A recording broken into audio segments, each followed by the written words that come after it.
பாதி வந்து செக் பண்ணிவிட்டு மீதி செக் பண்ணுறதுக்கு முன்னாடியே வந்து அவங்க தம்பி சொல்கிறதால வேறு வழி இல்லாமல் அப்படியே அமுச்சு விட்டுறாரு நம்ம வந்து அன்பு. செக்கிங் இல்லாமல் இதனால் வந்து அங்கே போய் சேர்கிற இடத்துல செம்ம டென்ஷன் ஆகிடுறாங்க. பார்த்தா வந்து சாப்பிட்ற பொருள் எல்லாமே வந்து கெட்டு போயிருக்கு. இந்த 1-2 கெட்டு போனதால் ஃபுல்லாகவே வந்து கெட்டு போச்சு. இவங்க முதல்ல அனுப்புங்க அப்படின்னு சொல்லிட்டு உடனே அனுப்புகிறாங்க சாப்பாடை. அதை பார்த்து அன்பு அதிர்ச்சி அடைகிறாரு. இப்படி எப்படி நடக்க முடியும் அப்படின்னு சொல்லிட்டு எல்லாருமே செக் பண்ணி பார்க்குறாங்க வந்த பார்சல் எல்லாத்தையும். அதில் பார்த்தா 1-2 அந்த மாதிரி இருக்குது. அதை பார்த்துட்டு எப்படி இது கலந்துருக்க முடியும், யார் இது பண்ணது அப்படின்னு சொல்லிட்டு அன்பு தலைமையில் கை வச்சுட்டு செம்மையாக டென்ஷனாக உட்காந்துடுறாரு. இங்கே வந்து நம்ம கண்மணி என்ன பண்ணுறாங்க, பிரியாணி கடையை சூப்பராக ஓப்பன் பண்ணுறாங்க. மிட் நைட் பிரியாணி கடை அப்படின்னு சொல்லிட்டு ஓப்பன் பண்ணி சந்தோஷமாக வந்து எல்லாத்துக்கும் அதுக்கு தேவையானது எல்லாம் அரேஞ்ச் பண்ணி வைக்கிறாங்க. நைட்டு சீக்கிரமாக கஸ்டமர் வந்துடுவாங்க, மிட் நைட் தானே வருவாங்க கண்மணி, அப்புறம் இருந்தாலும் முன்னாடியே நம்ம எல்லாம் ஏற்பாடு பண்ணி வைக்கணும் இல்லைம்மா அப்படின்னு சொல்லிட்டு அதுக்கு தேவையானது எல்லாம் பூஜை போட்டு சூப்பராக வந்து ரெடி பண்ணி பார்க்காம ரெடி பண்ணி வச்சிடுறாங்க. இங்கே வந்து அன்பு வந்து இது எப்படி நடந்திருக்க முடியும் அப்படின்னு சொல்லிட்டு எல்லாத்தையும் கேட்டுட்ருக்காரு.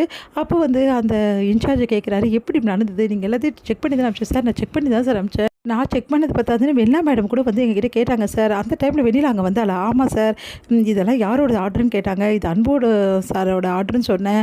அப்புறம் கூட எனக்கு ஃபோன் வச்சு சார் போயிட்டேன் அப்படின்னோன்னா அவங்க கூட நல்லா செக் பண்ணிங்கன்னா இல்லைன்னு கேட்டு தான் சார் இருந்தாங்க அப்படின்னோன்னா அதிர்ச்சி அடைகிறாரு.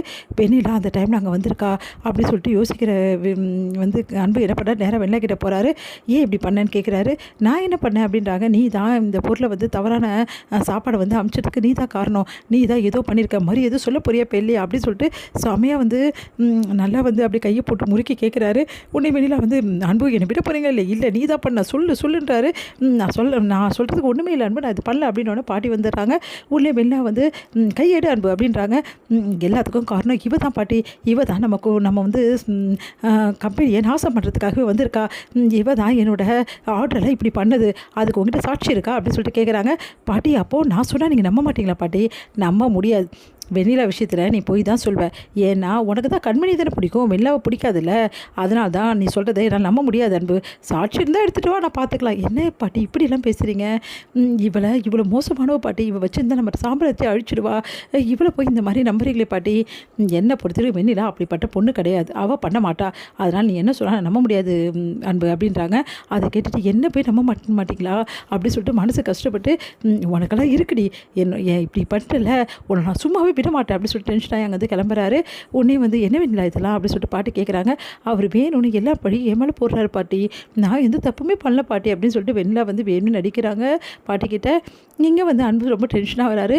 அதை பார்த்துட்டு வந்து கார்த்தி வந்து அண்ணா என்னென்னாச்சு அப்படின்னோடனே நடந்த விஷயத்த சொல்கிறாரு. என்னென்ன சொல்கிற, கண்டிப்பாக அந்த வெண்ணிலா தாண்டா இதை பண்ணியிருப்பா, என் ஆர்டர் கெடுக்கிறதுக்கு அவள் தான் இந்த மாதிரி பண்ணியிருப்பா. ஏன்னா அந்த டைமில் நம்ம கொஞ்சம் நேரத்துக்கு முன்னாடி, நம்ம வரத்துக்கு கொஞ்சம் நேரத்துக்கு முன்னாடி தான் அவங்க வந்திருக்கா அப்படின்னா அவள் தானே பண்ணியிருக்கணும்.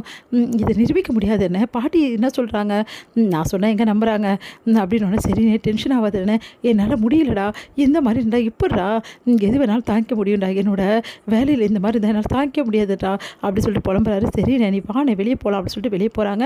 பார்த்தா வந்து மிட் நைட் பிரியாணி வந்து சாப்பிடுங்க அப்படின்னு சொல்லிட்டு தேன்மொழி எல்லோரும் கோவி அழைக்கிறாங்க. அப்போ கரெக்டாக வந்து அண்ணா பிரியாணி சாப்பிடலாமா, அதெல்லாம் ஒன்றும் வேணாடா, நான் வானே அப்படின்னு சொல்லிட்டு கூட்டின்னு போகிறாங்க. பார்த்தா அங்கே வந்து கண்மணி பிரியாணி கடை சூப்பராக வந்து திறந்துருக்காங்க, மிட் நைட் பிரியாணி. அதை பார்த்து அதிர்ச்சி அடைகிறாரு நம்ம வந்து கார்த்தி. உடனே கார்த்தி வந்து ஒரு ஐடியா பண்ணுறாரு.